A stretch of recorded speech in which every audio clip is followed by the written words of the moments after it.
નમસ્કાર મિત્રો મિત્રો પાવર જતા બાટલો ફાટ્યો વડોદરાના ગોત્રીમાં વીજળી ગઈ અડધી રાત્રે વિરોધ કરવામાં આવ્યો એમજીવીસીએલ કચેરી ખાતે લોકો પહોંચી ગયા વડોદરાનું એ પાસું એ સચ્ચાઈ કે કદાચ તેનો શિકાર તમે પણ બન્યા હશો વિસ્તારથી વાત કરું તો તમારું શહેર અલગ હશે તમારો તાલુકો અલગ હશે તમારું ગામડું અલગ હશે પરંતુ કદાચ કોઈ દિવસ તમે પણ તેનો શિકાર બન્યા હશો કે ઉનાળો ચાલતો હોય કાળઝાળ ગરમી હોય 40 ડિગ્રી ઉપર ટેમ્પરેચર હોય અને આ વચ્ચે લાઇટ જાય ઘણા આપણે ત્યાં પોતાનો ધંધો કરતા હોય તો કામ કરીને બપોરે હજુ ઘરે જમવા આવ્યા હોય અને લાઇટ જતી રહે અને ત્યારબાદ પછી કરવામાં આવે ફોન પરંતુ જવાબ કોઈ ના આપે અને જવાબ આપે તો પણ કેવા હોય ઉડાવ જવાબ હોય કામ કરનારું કોઈ ના હોય એનું નક્કી જ ના હોય કે કેટલી કલાક પછી એ લાઇટ પાછી આવશે અને તમને રાહત મળશે આવું જ કંઈક વડોદરાના ગોત્રીમાં થયું પરંતુ તેમાં થોડું અલગ છે ત્યાંના રહીશો ત્યાંના સ્થાનિકો એટલા ગુસ્સે થઈ ગયા કે કચેરી પહોંચી ગયા એમજીવીસીએલ તમે સાંભળો શું કહ્યું આ ઓફિસ છે લક્ષ્મીપુરા સબ ડિવિઝન તમે અંદર આવો તમને અંદરનો માહોલ બતાવો અંદર શું છે આવો અંદર તમને માહોલ બતાવું છું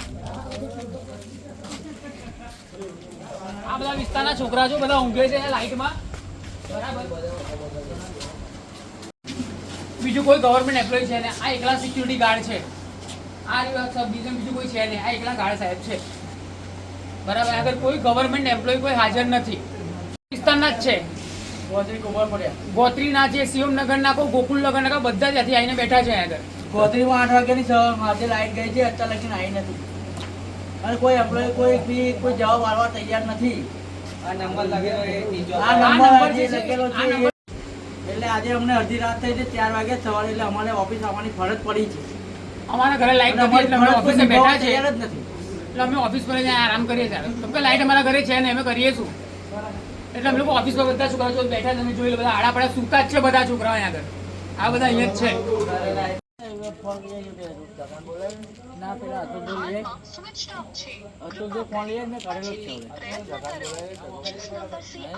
તો આપણે સાંભળ્યું શું કહેવામાં આવ્યું આ પરિસ્થિતિ છે આ વડોદરાની પરિસ્થિતિ છે અને ખૂબ લોકો આ પ્રકારે પરેશાન થતા હોય છે અઢળક ગામડાઓમાં આ પ્રકારની પરિસ્થિતિ છે પણ દરેક આ પ્રકારે વિરોધ નથી કરતા અને દરેકનો વિરોધ સામે પણ નથી આવતો આ કારણોસર આ એટલો મહત્વનો મુદ્દો પણ નથી બનતો તમે જુઓ કે હમણાં જ તે સ્થાનિક સ્વરાજ્યની ચૂંટણી ગઈ કોર્પોરેટર હોય ત્યાંના મોટા મોટા નેતાઓ હોય બધી વાતો કરતા હોય પરંતુ આવા પ્રશ્ન લોકોને સ્પર્શતા હોય છે બેશક ઘણી વખત તેવું પણ હોય કે મોટા પ્રશ્ન બની જાય બધું સારું ચાલે તેવું ના હોય મોટા પ્રશ્ન બની જાય ને અમુક કલાકો પણ લાગે પરંતુ એ જવાબ આપવા માટે એમજીવીસીએલ બંધાયેલી છે એમને જવાબ આપવો પડે એમના કર્મચારીઓએ જવાબ આપવો પડે કે ભાઈ શું થયું છે કેટલો સમય લાગશે લોકો તો ગુસ્સો કરશે હજારો લોકો રહેતા હોય આ વચ્ચે લાઇટ જતી રહે ને કલાકો સુધી 10 કલાક સુધી ના આવે ઉનાળામાં તો પછી લોકો ગુસ્સો કરે અને એ ગુસ્સો તમારે સહન કરવો પડે તમારે એમની વાત સાંભળવી પડે અને શાંતિથી તેમને જવાબ આપવા પડે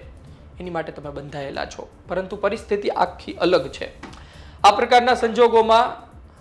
ફોન કોઈ ઉપાડે નહીં ત્યાં જાવ તો ત્યાં કોઈ હોય નહીં એટલે તમારે નિર્સહાય બની બેઠું રહેવાનું એક સમય થાય ત્યારે લાઇટ પાછી આવે અને પછી તમે પાછા પોતાના રોજિંદા કામમાં લાગી જાઓ આપનું શું કહેવું છે કોમેન્ટ બોક્સમાં લખજો આમ તો આ પ્રકારના વિરોધથી પણ એદી કર્મચારીઓને ફરક ના પડે કારણ કે બીજા દિવસે તો બધા લોકો પાછા પોતાના કામે જતા રહે કચેરીએ થોડા બીજા દિવસે સુવા આવવાના છે એટલે પાછું જેવું હતું એવું ને એવું ચાલે પણ આનો ઉકેલ શું અને